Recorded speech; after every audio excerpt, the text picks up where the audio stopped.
विकास समाचार में आपका स्वागत है। वाड़ा तालुका की नेहरोली ग्राम पंचायत सीमा में एक बंद घर में 3 शव मिलने से इलाके में सनसनी।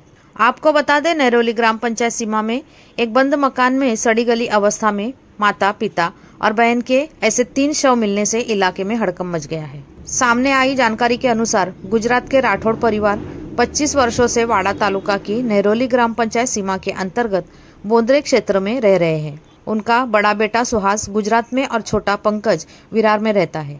13 दिन तक घर से संपर्क न होने पर गुजरात के सुहास राठौड़ अपने पिता से मिलने माता पिता के घर नेहरोली पहुंच गए। घर पर ताला लगा होने और सड़न की बदबू आने के कारण उसने ग्रामीणों की मदद से ताला तोड़ दिया।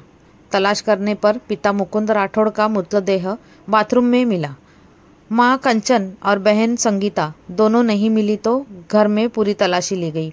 घर में बड़े बक्से में तलाशी लेने पर दोनों के शरीर पर कपड़ों की कई परतें डालकर छिपा दिया गया था। वाड़ा पुलिस को सूचना देने के बाद पुलिस ने घटनास्थल का दौरा किया और तीनों के शवों को पोस्टमार्टम के लिए जेजे अस्पताल भेजा गया। पुलिस आगे की जांच कर रही है। पुलिस जांच में और भी जानकारी सामने आएगी। धन्यवाद।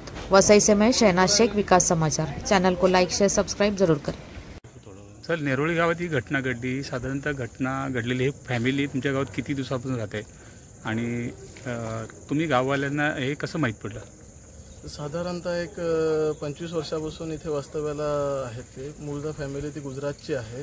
25 वर्षानंतर त्यांचा बिझनेस होता. त्या बिझनेसच्या ह्याच्यामध्ये ते इथे स्थानिक झाले. त्यांच्यासोबत त्यांचे जे 3 मुलं, एक मुलगी आणि ते दोघं नवरा बायको असं कुटुंब राहत होतं. पण मुलं स्थलांतरित आहेत. एक गुजरात आणि एक वसईला आहे. आणि इथे सध्या स्थितीमध्ये ते स्वतः, त्यांची पत्नी आणि एक मुलगी असे 3 जण राहत होते. आणि नुकताच त्यांचं जरा आजारपण वाढल्यामुळे, मुलं बाहेर असल्यामुळे ते 3 जण इथे गुण्यागोविंदाने राहत होते. आता अचानक त्यांच्या मुलाचा इथे आजूबाजूच्या शेजाऱ्यांना फोन आला की मी आलोय. तो गुजरातला होता. वडिलांचा फोन लागत नाही ते 10 ते 12 दिवसापासून. मग त्याला थोडा संशय आला की बाबा नक्की काय झालं, काही प्रॉब्लेम आहे का. म्हणून त्यांनी इथे येऊन बघितलं तर घराचं लॉक लावलेलं होतं. घरामधून स्मेल येत असल्या कारणाने त्याने आजूबाजूला सगळ्यांना बोलून लॉक तोडलं. लॉक तोडल्यानंतर आतमध्ये जाऊन बघितलं तर बिछाण्यामध्ये गादीमध्ये गुंडाळून असलेली बॉडी त्याच्या निदर्शनात आली. त्याच्यानंतर आम्ही सगळ्यांनी पोलिसांना कळवून ती संबंधित अधिकारी आल्यानंतर आजूबाजूच्या रूम चेक केल्या, लॉक तोडले. त्यानंतर तिथल्या असलेल्या एका पेटीमध्ये त्यांची पत्नी आणि मुलीचा मृतदेह गोदड्या आणि गादीच्या खाली दाबून ठेवलेला पोलिसांना आढळला.